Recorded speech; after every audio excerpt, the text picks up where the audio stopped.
Welcome back to the lunch table, food for thought. I'm Nico Blitz. Make sure you hit that subscribe button at the bottom left-hand corner. We're also on Apple Podcasts, SoundCloud, YouTube, and iHeartRadio. Shout out to the 808, man. I feel like I was supposed to be born there. It might be the Islander Filipino inside of me, but long story short, my girl's from Hawaii, and I've found myself wanting to dive more into island culture. Not Hawaiian culture, but like island culture. And being back in her hometown numerous times, I felt like I've known more than just like, I've gotten to know more than just like the shaka. I've gotten to know more about just the food and understanding culture and, you know, things like King Kamehameha and the fucking everything, man. I don't even know where I'm going with this right now. But unfortunately, one thing that I really couldn't really grasp on is the music scene out there. A whole bunch of reggae, but I never really found too many rappers from there. So when I find this guy, my next guest, IA, I'm like, cool, there is a rapper from out there. So shout out to my next guest, IA. What's poppin', man? I'm good, man. I'm just happy to be here right now, representing the 808, you know? Yeah, bro. You know what I noticed about the 808?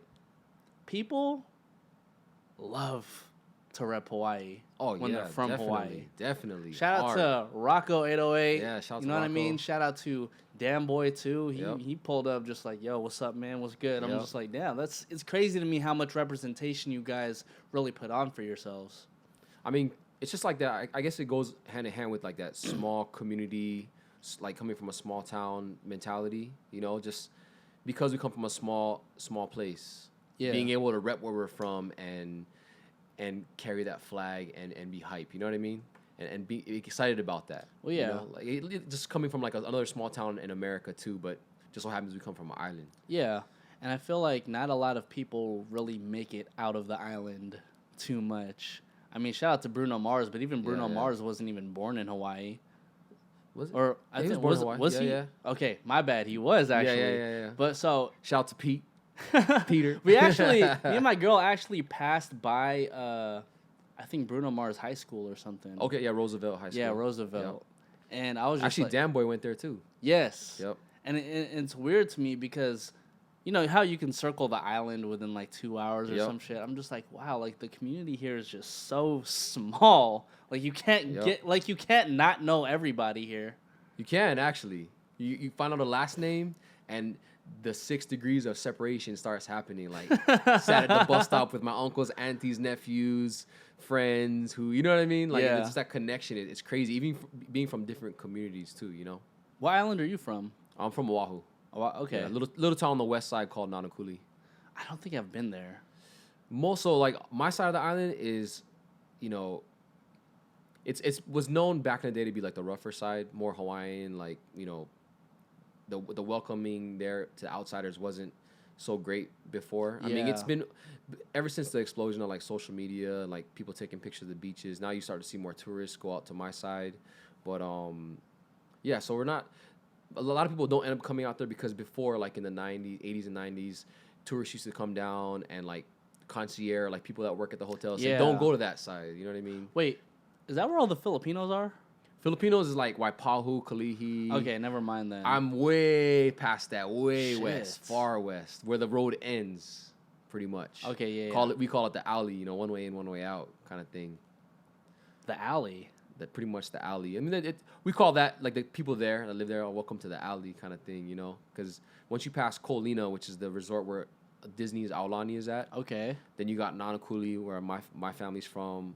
Maili, Waianae, Makaha. And then Makaha's the last town, and you're going to go all the way down, the road ends right there at the last beach, Yokohama Bay. Is there like any specific words or dialect that you guys use on that side of the island? No, it's pretty much the same. Just the pidgin accent or the broken English gets a little more heavier. Mm-hmm. You know what I mean? The pidgin. So it's not so much like a language, but it's just broken English. The way you translate Hawaiian to English, man, it's like kind of backwards. I fuck with my girl so much whenever I yeah. try to fuck around with like pigeon and shit. Yep. I'd be like, oh, broke the mouth. Yo, there you shit go. like broke that. You the know what I mouth. mean? Or I'd be like, Yeah, God, what's that word? Like choke. Choke. How choke means a lot. That shit doesn't Yup. make any Choke, sense to me. plenty. But the kind means everything. You know, whatchamacallit is like Hawaii. Like, the kind is like Hawaii's version of whatchamacallit. You know what I Yeah. mean? The kind can be anything. you know, I haven't met somebody who has like a really thick pigeon accent. I think you gotta like for me, like I'm here cruising with you, so it's not gonna come out. But if I'm like kicking in one of the boys, and bro, it's gonna come out super fast. You know what I mean? Like the kind. You know what I mean? See, like, that's like kind of creeping into it just a little bit. Yeah. And it's just one of those things. Like you're with your boys, you guys have your own lingo, right? Yeah, like just like back at home. You're with your people, and it's just gonna come out that way. Well, shit. All I know is if I get you to speak like pure pigeon by the end of this podcast, that means I did my job correctly. I don't know, man. We'll see. We'll see, bro. We'll see. So, what was it like for you growing up over there? So actually, what a lot of people don't know is I was born there, and when I was 6, I moved to San Diego. So my dad was a professional boxer from Hawaii. Okay. He's actually the Hawaiian Punch. He's one of Hawaii's 4 world champions, and he's a 5-time world champion. So we were actually repping Hawaii hard in the mainland, living in the mainland and repping Hawaii. But I would go back every summer. Oh, shit. So wait, why did you end up moving to San Diego? Well, because when he was boxing, he needed to, He him to, extend or like get out there more for his career and be able to travel easier. So then, I'm surprised you being around your dad, you decided not to take the boxing route. Oh, or did trust you? me. You did. Bruh, because I'm like, you kind of look like you're built to be a boxer. Trust now me, that you mention it. trust me. I wanted to, but that kind of life is super hard. The politics of boxing, the training, and no matter what, we've seen all the greatest fighters. No matter how good of a boxer you are, you're gonna get cracks. You're gonna get dirty lickings. You're gonna get beat up. You're gonna get Shout out to Pacquiao. Yeah, shout out to Manny, Uncle Manny. But I mean, like we've seen Pacquiao get knocked out. We've seen Muhammad Ali, like the greats. You know what I mean? And my dad, he said he just couldn't see he couldn't just see his kids like getting into the ring and getting to that lifestyle and as a parent, and what it takes to get there and the politics of boxing and how even though how great of a boxer you are, how the politics can hold you back from being potentially, where you're supposed to go. You know what I mean? Oh, yeah. I mean, we know betting exists in the boxing world. You know what I mean? That shit kind of just, like, makes the sport that much less appealing. And then, sometimes you'll see matches, and then by the end, it's just like, did he really win? Yeah, it's kind of crazy. Doesn't really make sense. And you hate to think like that. Yeah. We're, being from a family with the athlete, as my dad, you hate to think like that, too. But yeah, so that's why... we're out in. But you could still probably get in a ring and kind of just like spar, huh? He definitely taught my sister and I how to defend ourselves. Yeah. I mean, I don't go around just telling knocking anybody, people out just randomly. I'm a lover, not a fighter, so That's ill. So then, how do you even get into music? Because when I was talking to Dan Boy, he said you've been around for a minute, bro. Oh yeah, man. I mean, I actually got into music when I was living in Cali. I was this Hawaiian kid hanging out with like the Mexicans, the blacks, and the Filipinos, and like for me, I love sports, but then I also was captivated by music. Not only from my mom, she loved like playing music on Sundays when we were cleaning up, like 80s pop music. But then my uncle back in the 90s, he's from Hawaii. He was a rapper, and he actually got. The opportunity, his group got an opportunity to audition for House Party 4. What the hell? Yeah. Wait, what was the group name? Dang, it was like crazy. It was like Taste Buds of Truth or something Damn, crazy, funky. Ill. They were like a Rex and Effect style hip hop. But when the music transitioned over to CDs, he gave me all his old tapes, like LL Cool J, all this stuff, and that's where I got into hip hop. Okay. You know See, what I mean? now it's making sense because there's not, at least from my knowledge, there's not like a hip hop base in Hawaii. So now it makes sense because you moved to California and you acquired a taste of what hip hop actually is. Now it makes sense why, at least, you're the only rapper from Hawaii like on my radar. There's actually a lot of us. There's actually a lot. See, I don't know this. And I mean, it's hard to dig. Going back, there's actually a group called Southern Rush. They're like one of the first ones, and there's also a rapper named Big T's. Big T's actually has a gold plaque. Sold 500,000 copies of his single Ring-a-Ling. Big T's, man. Ring-a-Ling in the 90s. My bad, Big T's. Hey, he's also from my side. from Y9, There we go. 96792. Represents. And he had a big hit in the 90s called Ring-a-Ling. If you go back, it was like on that bass hip hop, like That was almost your like shit? So Def. It was all of our shit, you know what I mean? And then of course Sudden Rush, they're more of like a sovereign Hawaiian, very I guess it could be our style of backpack rappers from Hawaii, but they more so talk about the struggles and of what the Hawaiian people go through, and they almost got signed to Atlantic or something like that, but they were big in the 90s and the early 2000s.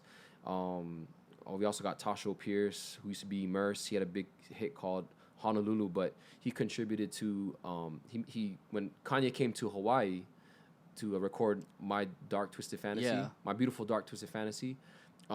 He linked up with some of the guys in this camp and eventually did some of the writing for that project. So shout out to Tasho, man. So we have a lot of success, but because we haven't had somebody, I guess, like in a Bruno type fashion, have like a mainstream, I guess, Billboard single. Maybe it's we're not. I guess. And reggae is so big there too. We have so many big reggae stars that do a lot of things. Well, it's hard for reggae to cross over to the mainland because it just gives such an island vibe that it can reach to California, but it's difficult for a reggae sound to reach to in Arizona or once you go more inland, it's like reggae probably doesn't even exist. Or it's more like mainstream music. But now with like the streaming sites and the social media, you start to see more people dive deeper into the reggae Hawaiian roots, you know what I mean? From legends like Fiji, who is like pretty much the Polynesian Michael Jackson for us. Oh shit. And now you got Common Kings who are from Long Beach but have Hawaii ties and do island reggae. And there's also this group out in Florida, I think their name is Mayday. Mayday, okay. I gotta check them out too. Yeah, Mayday, it's dope. And it's like, even being in Florida, it's kind of like, I can see why reggae kind of moves its way over there. And reggae is a universal sound. To me, reggae is like the soccer of music. You know what I mean? Like everybody, you play reggae anywhere, and it's like easily like. People could just skank. Yeah, you know what I mean? Bro, like, okay, anybody can do a little Bro, sway. so how do you skank, bro? Because my girl, I keep on asking my girl, like, show me a full-on video on how to skank, but she can't find any. Like I don't even know what the movement is or. First of all, you gotta feel the music. Maybe you gotta have a drink or two, a Heineken. You gotta have some Pakalolo. You know what I mean? And then you just gotta feel the music, and it's almost like a kind of like a skip. You know what I mean? Like a backwards jerk or like you know what I mean? Like and you just gotta feel the music. It's hard for me to do it sitting down, but you just gotta feel it. It's more so of a feeling. You know what I mean? You can't really like show people just how to skank. Yeah, there is a step to it, and there is a skip to it. But it's also like a feeling. It's a vibe with the music. Because when you watch it, you go to an island concert and you see people like dancing to the music and skanking. Some people could have like their shoulders could be moving sideways, but they still have that skank. Okay, you know what I mean? Like so kind of like there's like a foundation movement, but then it could kind of like go in any way. Yeah, because you see some guys with their hands out, you see some guys with their hands up, with a beer in their hand or whatever it is. You know what I mean? Yeah. See, if you see the video, I'm probably just like looking like a fool right now. I don't know what the fuck I'm doing. But you know though, if you feel the music and you're enjoying yourself, you're skanking. You know what I mean? As long as you get the somewhat of the footwork right, you're good. Shit, bro. I think you're worrying about it too much. Just pass me a Heineken, pass me a Kona. You know what I mean? We'll be good. There you go. And make sure your shaka's loose too. Yeah. No, so even like the shaka range, right? When I first got there, I was like this. Oh, that's Waikiki you know what I mean? shaka. So that's Waikiki. Since you guys can't see this if you're just listening to the audio, like I have a fully clenched fist with just my thumb and my pinky out, right? But my girl was just like, "No, loosen it up. Just loosen it up." And then over time, it just went like. There you go. Almost like an open hand. Yeah, it's almost like an open hand. That's what I say though. Like you go to Waikiki and shakas are super tight like this, like how you have it clenched. But as you go more out to the country, like toward my side or Wamanalo, it starts opening up, and by the time you get there, it's just like it's just like an open hand. And they'll know like, if you throw that, they'll give it back. Like what's up? Yep. Yeah, that's cool. I mean, even if you close a little bit, but what's hang loose if you're having it tight, right? Right. You know what I mean? Hey, okay. Hey, that was a really good depiction on how to say it. Go. What's hang loose? If you're clenching it tight. I like that. Gotta hang loose.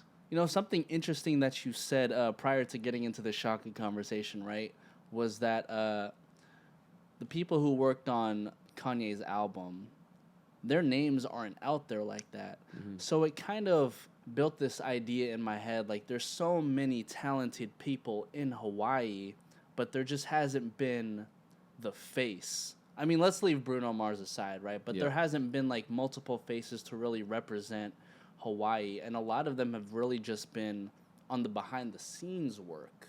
Why is that? I think because just our culture in general, like Pacific Islanders, aside from Bruno, we don't really have like that person. Like right now, I think we're on the cusp of it because we have The Rock, Nicole Scherzinger. We have the movie Moana, Lilo and Stitch. Yes. Like it's about to happen. One of us, for music wise, it's about to happen because we took over Hollywood. You know what I mean? The Rock is the biggest star in the world. You know what I mean? He releases a movie like every other month. Exactly. And he looks like us. Like he says in his interviews, Hollywood didn't know what to do with me. They don't know what to do with my look. And now that he's conquered that, he's opened the door for a lot of us. And that goes for like sports too. Like Steven Adams is Maori from New Zealand. Yeah. From Oklahoma City Thunder. He's one of us, like one of us Polynesians. You see the tattoo, in the tat. You see Jason Momoa. Mm-hmm. Jason Momoa's from my hood, not Nanakuli. Wow. From my name, if his family's up. His dad, Uncle Joe Momoa, is my kids' teachers at their school. So like it's about to happen with the music. We just don't know who it is. We just all got to keep grinding and just stay busy and just let it be what it's gonna be. You know what I mean? And then just keep following up, like keep the wave going. You know what I mean? I guess in that sense, we're all kind of in that birth of it right now because especially in hip hop, it's only been around since like the 80s, so it's still really young. And I have this conversation a lot where I think about like why Asians are only making their way into the music industry now, but then you think about the grand scheme of things, like 40 years isn't that long of a time for a genre to be around. And the Asians are like in their own right. This is with artists. I try to like preach or like influence, especially the younger guys. You gotta let your success be your own. You can't put your success as somebody else's, and that's why, to me, guys, Asian artists like Dumbfounded, Stupid Young, Jay Park, they're successful in their own way, and that's how it should be. You know what I mean? Yeah. And I'm big fans of those guys, and me being part Filipino, being Asian, like. To me, that's inspirational and I think that all of us other artists that come from either Hawaii or an Asian background or Polynesian background, we just got to let our success be what it is because not all of our success is going to be the same. I can't have Kanye's success. I'm not Kanye. Yeah. But I can have IA's success. You know what I mean? Hey. So that's a really good way to put it because I think once we start getting into the comparison mode, like, I want to be like the next Stupid Young, I want to be the next Jay Park, that's when we get so wrapped up into our heads and then our sound starts becoming like Stupid Young or it starts becoming like Jay Park, then IA would essentially be lost because it's like, well, he just sounds like a knockoff Stupid Young or a knockoff Jay Park. Like, he just doesn't sound like IA. And it's dope because those three artists we mentioned, Dumbfounded, Stupid Young, they were Jay just Park, in Hawaii. Yeah, and I did a show with Stupid Young, and like oh shit, and Tate. And it's stupid. Shout out to Stupid Young for collaborating with local artists. He did a song with Young Maine, who's from the Kalihi area over in Oahu. Oh wow! And then he just did a song with my boy Willie G from Ever Beach. Yay! They shot a music video. So shout out to Stupid Young for coming through and collaborating with local artists. That's dope. How did you even get the opportunity to open up for his show in Hawaii? So it was actually him and Blueface. And the guy that sounds like a crazy concert already. Yeah, and it was an after party for the Rush concert. Russ was there the same night. It's wild, man. By the time everybody got there, it was wild. Shout out to Limited Addiction. They were the ones that put it on and reached out and said, "Hey, you want to do the show?" And you can't give up an opportunity like that. You look stupid if you said no. Oh yeah, definitely. and because I'm part Asian, to rock a show with Stupid Young, that's fly too. And to meet him and see how down to earth he is too, and it's a good vibe, good motivation. Yeah, damn, that's easy. So then, like, did you just perform your record Zubland? Oh no, I had a small set. I actually brought on Willie G to do a song with me. Brought on MC Juju. Did a small set to open. You know what I mean? Something little, but just to be a part of that show was dope. You know what I mean? Yeah. Well, did you learn anything different about opening up for a show where, I mean, you basically have like some of the biggest names in California come over to the island, and that doesn't really happen too often. Did you learn something different about yourself during that show? Not really, because I've opened up for a bunch of big artists before, like whether it be Chris Brown, I even did Lil Wayne's What the After hell? Party. Yo, that's I've tight. done the Blaisdell Arena. I've done the Waikiki Shell. So the biggest thing for me is just try not to let any moment be too big and enjoy every single moment and just be a sponge. Like be in the room with those people and not so much be like a fan, but like catch a vibe from them and like learn from them and see like ask them a question like that's gonna help your future or help my knowledge or help me grow. You know what I mean? So I've been fortunate to have those opportunities and have conversations and you know, some of the best conversations I've had and connections have been with Bay Area artists. Like who? Shout out to the Bay. What a lot of people don't know, we're gonna go back a little bit. I know Hey, Dan Boy was telling you hey, that man, I've been in the let's keep game going. Dan Boy was telling you I've been in the game for a minute, but going back to when I did a collab with Keek the Sneak, we brought him out to Nanakuli, Loco Moco, it's all gravy. That's crazy. But like vibing with him, San Quinn, some of the DJs from out there, SBC DJs, and for them to come out and just how the Bay Area movement is, like from like where it was with Hyphy and just their whole sound and how they support each other. Just in the independent movement too, you know, for them to share that knowledge with me, and all the way up to getting it to work and share conversations with like guys like Pilo, Cool John, and you know, Pilo being another artist. You know, shout out to Pilo, shout out to HBK, I Am Sue, and just like sharing that conversation and like what they've gone through and stuff like that. Oh, shout out to Sage of Gemini too. Yes. Yeah, we had great conversations too with him. What a lot of people don't know, he's part Samoan, so shout out to the Polynesians. Okay, so that makes sense. That motherfucker's huge. Yeah. But you know, the Bay Area have this independent game that's so crazy, and for them to share that conversation and knowledge, you know, that's the kind of things I try to do. I try to soak up. Well, it makes sense now because I mean you've been doing your shit for a long ass time as like an independent artist, and I see all the benefits of being an independent artist, and I also see the benefits of, you know, signing to a label quickly or short, you know, whatever may have you. But I think when you can go about things in your way, I feel like you can get happiness the way you want to get happiness. Yeah, you know? definitely. Because And sometimes that's how people get too much caught up in the money aspect of it. And you know, I get it because sometimes people live in a little bit more like impoverished areas, so it's like, you know, seeing 50 grand or 100 grand like right in front of you if you just sign this paper, like that's appealing to some people.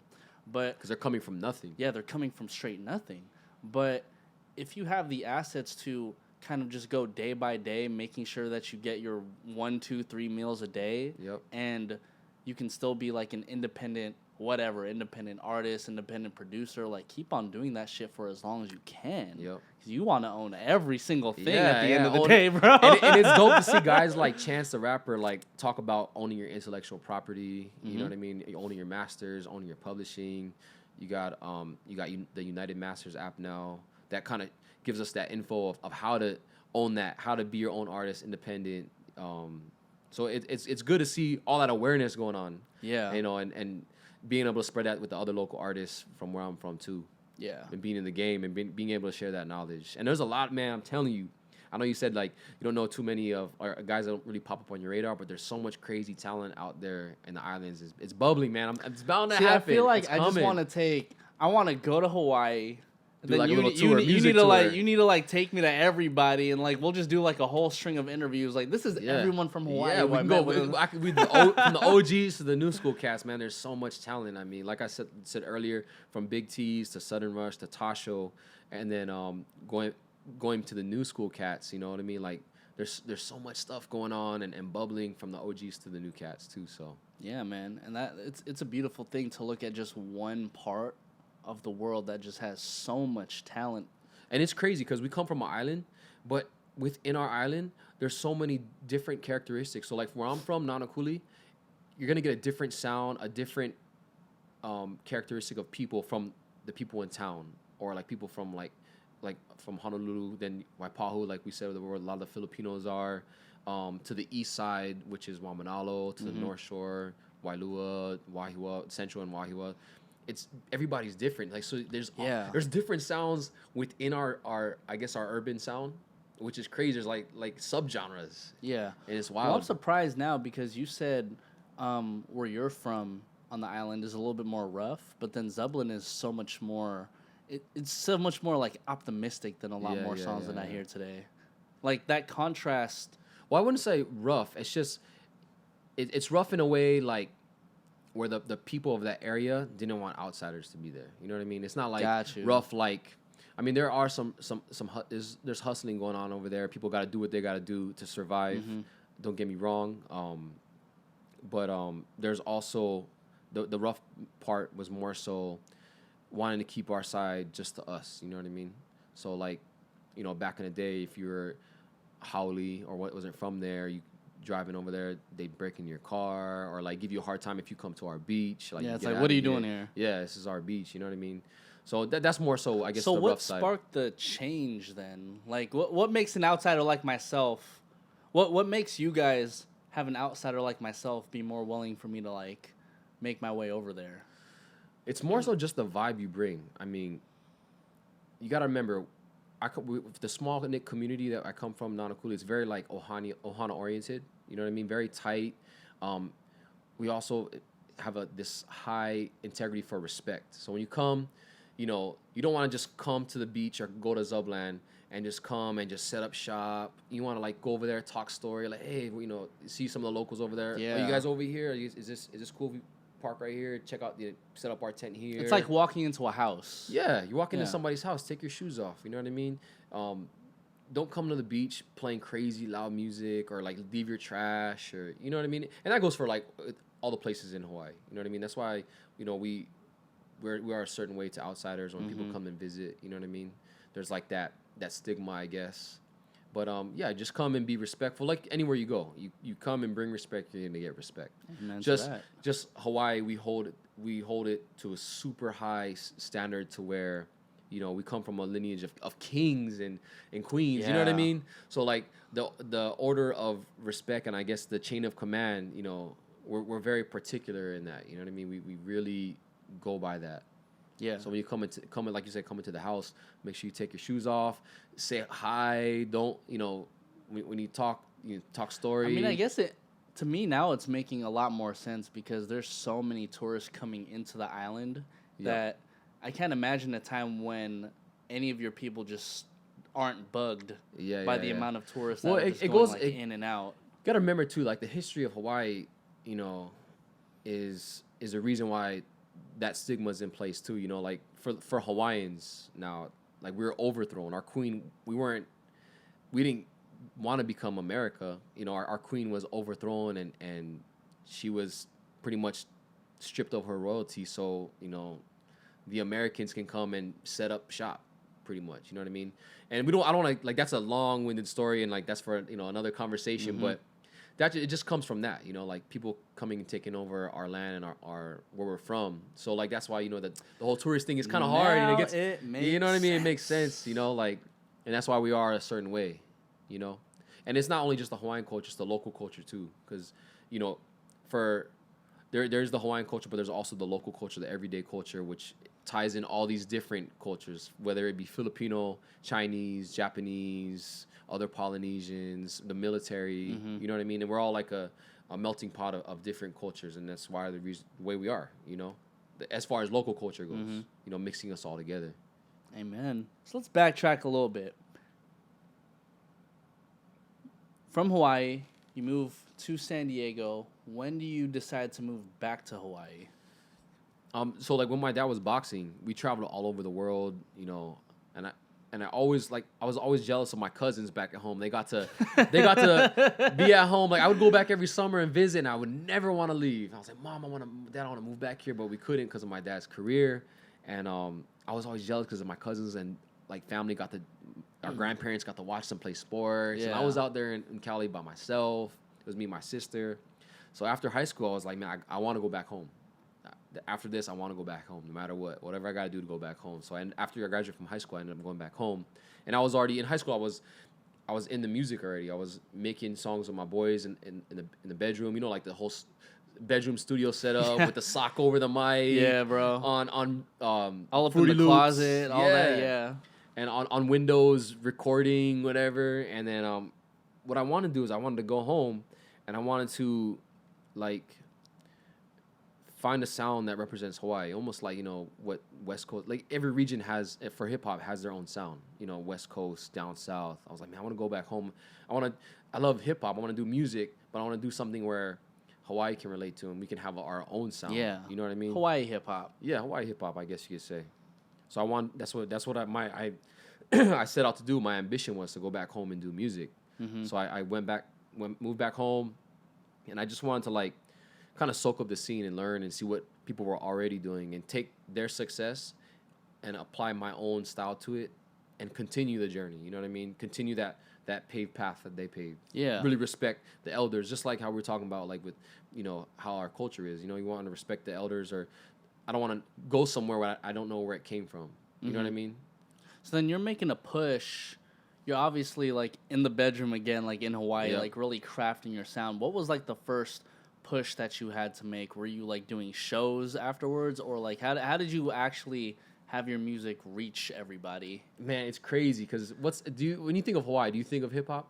Not really. Exactly. So trying to figure out. That's why it just sounds so hard. Yeah, trying to figure out a sound that the local people could rock with.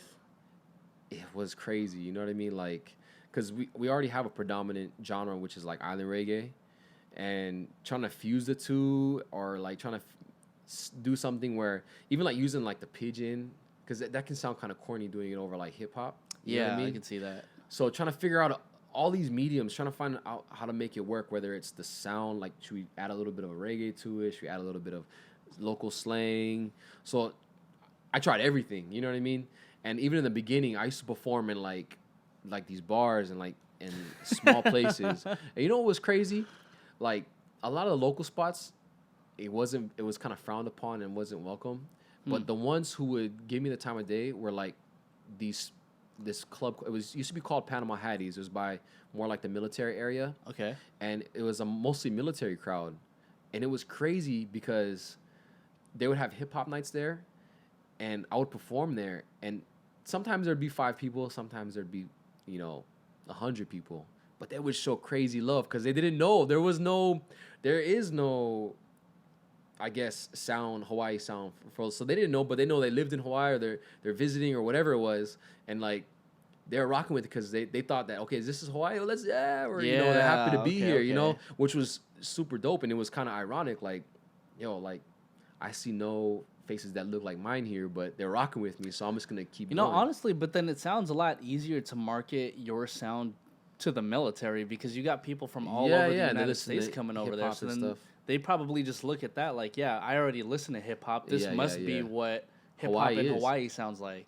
And that's almost like what it was. And Hawaii being a small place, we all know each other, so us as locals, we know the hip hop as the guys we hear on the radio or see on the TV. Yeah. So to see one of our own do it,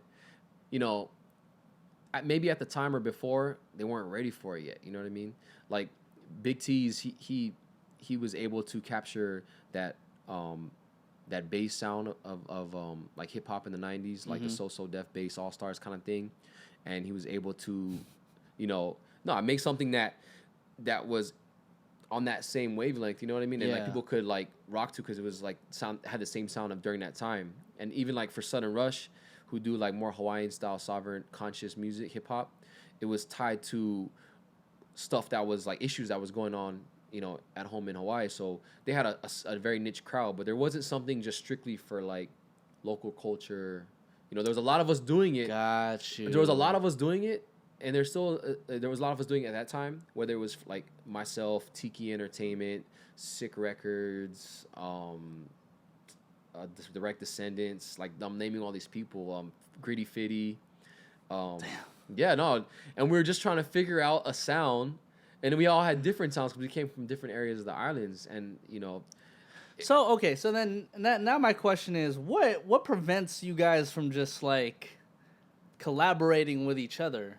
And we've all collaborated, done stuff with each other, and it's just Hawaii, we don't have that particular sound yet. And I don't think we might not ever have a particular sound due to the fact that we have so much different cultures living there. You know what I mean? Got you. And it's like a melting pot. I mean, like, I know the Bay Area has I will say that. See, I want to counter that because the Bay Area has like so many different cultures in there. Like you could talk about black, Filipino, Mexican, white, gay, straight. Yep. Like everybody's over there. But the Bay does have that one sound. Yep, they have a one sound. So I can't say Hawaii will get to that point where they have that one sound, but I think in the grand scheme of things, the Bay Area has had like a longer run in hip hop to formulate definitely. that sound. They go way back, like way farther than us. Like, Yeah. you know, they could. When E40 was 1988, this first 80s, album. bro. Yeah, so 80s, you know, and they had like mob music and. You know, E40 and Too Short are still around today. I love how educated you are in the Oh, Bay Area nah, music, man. bro. Yeah, I got mad respect for the Bay because they show mad love back. They love the islands too. Every time they come out, you know what I mean? Like we had Pilo eating poke, you know what I mean? At Poke Bowl. You know the best poke I've ever had What's up? was at a supermarket. Oh yeah, was it Foodland? I don't. Tomora's, It probably was. Tomora's Foodland? It was more so towards like my girl side, which is on like the Lower East Side. Lower East Side. Yeah, it could have been one of the two. I mean, that's where like you get a lot of good pokes, Bro. at And I was supermarkets. tripping balls because I'm used to There's like going a to whole like poke one section, of the, yeah? Yeah, a whole ass section. She's like, yeah, you know, the poke is already like marinated into Yep. it, so it already has the flavors. I'm just like, yo, like, That's this dope shit that you is tried it, bomb man. as fuck, bro. And what you like I poke? love it, yo. Like when I had poke over there, I did not want to have poke again if it wasn't from that spot. Yeah, it's crazy. Yeah, the flavors and even like the shoyu, the soy sauce we use, Aloha shoyu, it makes a Yeah. big difference from using Kiko Man or you know, it's all like See, I thought Kiko Man was like the. that I was thought it. The that pinnacle. was it. Nah, man.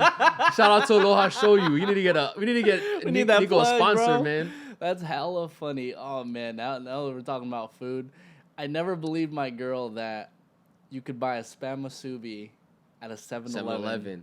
Our 7-Eleven is unique. We got the musubi, we got the pork hash, we got There- manapua. And there was like three different versions of like the musubi. Yep. I think it was There- like there's, spam. there's a lot. There's a regular spam. There's teriyaki spam. There's spam katsu. There's spam and eggs. Spam bacon and eggs. There's a bunch of different ones, Spam man. bacon and eggs. Yep. That's my son's favorite, man. Oh, that shit sounds hella good. Yeah. The cholesterol's gonna be high, but you know. Who Hey cares? man, fuck it. That's Oh, why yeah. everybody in Hawaii. That's has why gout. everyone hikes. Yep. You know what I mean? We ended up doing that one where it was like a 1,000 steps upward. You did the on Stairway to Heaven. Yeah. What? No, was it the Stairway to Heaven? No. There's like 1,000. It's like Oh, 1,000 Coco Head. Coco Head. That's We did not a Coco hike, Head. man. That's death. That was fun. That, was you know, good. the funny thing is that people come out and like they see Coco Head like on social media and they're like, oh, we want to go to that. That view looks beautiful. Yeah. But to get to that view is crazy. You know what I mean? It's a journey. It's For definitely me, a I'd journey. rather instead of going just straight up like that, I'd rather do some of the other hikes that eventually work your way up to like a waterfall or like another. Yeah. View. So next time you come out, we got to take you to one of those, man. I want to go to the waterfall one because my girl ended up going to one of them, and I'm just like, why the fuck didn't we go there? That shit looks nice. It's crazy, man. They shoot movies out there with those waterfalls. You know what I mean? And a lot of they times filmed Jurassic Park over in Yeah. Hawaii too. Yeah. Nuts. Yeah. I heard Stairway to Heaven's closed though. it's been closed for a long time. You just gotta figure out a way to get up there. Like you gotta know somebody. You know what I mean? Like I didn't say anything, but you gotta know somebody to get up there. Shit, maybe we'll do that hike next time I'm out there, bro. Maybe. Maybe. Yeah. I mean, never mind. We won't put it on record. Yeah. Off the record. So you got Zubland out. Is that attached to a project? So that's actually we're gonna do it. We're gonna say it here first, right here on the lunch table. Let's go. Yo, Zubland is actually an entrance to the Zubland project coming soon. Okay. We're working on that right now, so we figure we might as well make a whole project about just the everyday life over there. You know what I mean? Okay. So That's excited what's up. about it. So you heard it here first on lunch table. There we go, man. So I'm assuming like even features would probably be only from people of that area of Zubland too, huh? Trying to. I'm trying to keep it under wraps as much as possible. Okay. Because we've got a lot of stuff brewing. It's already in the works. I definitely want to, shed some light on the newer artists from that side too. So you never know. You could hear some new voices on there that you haven't heard before. And we're gonna have them over here later on the too. lunch table. Hell yeah. So do you have any idea on when the Zubland project is gonna be out? I wanted to come out on my birthday in August, which is next month, but because of the creative process and everything along with it, we just wanted to make sure it's right. Yeah. So I'm not gonna rush it. I don't want to put a time stamp on it, but hopefully we have it out between now and 2020. Okay. So And that's fair that's enough. crazy bro. to say that 2020 is around the corner. Yeah, it's like less than 6 months away, Yeah, bro. crazy. It's nuts how fast everything is going. But of course, you'll be one of the first to know. We're gonna slide you the DJ pack. Send me the weed transfer, man. That way it go. deletes in like 3 days. There You know, you go. nobody else is gonna cop it. There you go. We'll be good to go. But that's tight, man. I can't wait to listen to the project. Zubland out now. Wait. Before we end it, I don't know if we're ending it now, but Oh, no. I want to make sure, Oh, because of where I come course. from, you can't go somewhere without, showing love and bringing Man. gifts. So,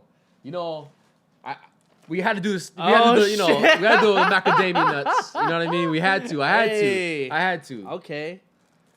Mauna Loa? Did I say that? Mauna Loa. Mauna Loa. That's See, actually. I'd be fucking up. Hey. So that's what you normally give people, as, I guess, presents from the islands. But this is actually one of my favorites. It's the Lihimoy gummies, the Lihimoy powder. This is, one of my favorites. So, I had to bring some for my boy Nico. This is the best shit in the world, dog. This is the best shit. I have to eat this with my girl, otherwise she's going to be pissed. Hey, how about you got to eat some first and give her a little bit at the end. Oh, no. Yeah, of course. And, of course, since I'm from the 808, shout out to the 808 all day. I had to make sure I get you some gear. You know what I mean? Hawaii all day. Hawaii all with day. the flag, you know what I mean? Okay. Shout out to 808 all day, all the fam. These guys are from Maui, so we had to make sure you get some gear too. Hey, and the material is nice as Yup. fuck, man. Look, I appreciate you, dog. That's how we do in Hawaii, man. This is how we do. You know what's funny? I actually wanted to wear this shirt that I got from the swap meet today. And it says, no worry, beef curry. That's like, hey, that's the lingo. That's the pigeon lingo. Don't worry, beef curry. That's a phrase. It's at the bottom of my hamper right now, and I'm like, nah, it's gonna be gross if I try to pull that shit from the bottom. It's gonna have all wear beef this curry shit. on it. Yeah, exactly. Smell like beef curry, bro. Exactly. Yo, I appreciate all this, man. Like, thank you most so much definitely. for pulling that's up. how we do it where I come from. You know what I mean? So Yeah. to make sure we, pass on the culture to you. You know what I mean? Shit, I'll let you know. I mean, you part local too. Your girl's from Hawaii, so just a little bit, you know. there you go. Like, Oh, there you you hold see this how shock. loose my shock is, man. There you go. Just hit you with that shotgun one time. Right on. IA, where can everybody find you, bro? On all your social media platforms at IA808, Instagram, Twitter, Snapchat, YouTube, Facebook, all the same, IA808. Yeah, check me out on there. Follow me, hit me up, talk story, whatever. Story. Tweet, yeah, Is that pigeon too? Yeah, talk story, hey, pigeon, this right here is talk story. You know what I mean? And then make sure you guys check out King Kong vs. Godzilla 2020. I have a small role in that too. A lot of people don't know I act too, so. Are we extending the conversation yeah, now? we're extending it just, we'll add on maybe like 2 or 3 more minutes. Wait. So you're an actor in the King Kong vs. Godzilla? Next year. That's ill. Oh, shit. I actually did a Hawaii 5-0, Magnum PI, Jumanji. I do a bunch of local commercials. So, hey, we got LL Cool J is one of my biggest influences. So to do something that he's done too, you know what I mean? It's something I've always wanted to do is act. Yeah. Us as performers, artists on stage, we're like, acting, performing, presenting like our art form. So I got the opportunity back in like 2014 to be a character on Hawaii 5-0. Caught the bug, and I was able to spread more awareness to the music through acting too. So there we go. and season 1 of Magnum PI. If you check me out too on that. Hey man, plug all of that shit. That is amazing. Well, man. in that case, Hawaii 5-0 season 4, episode 22.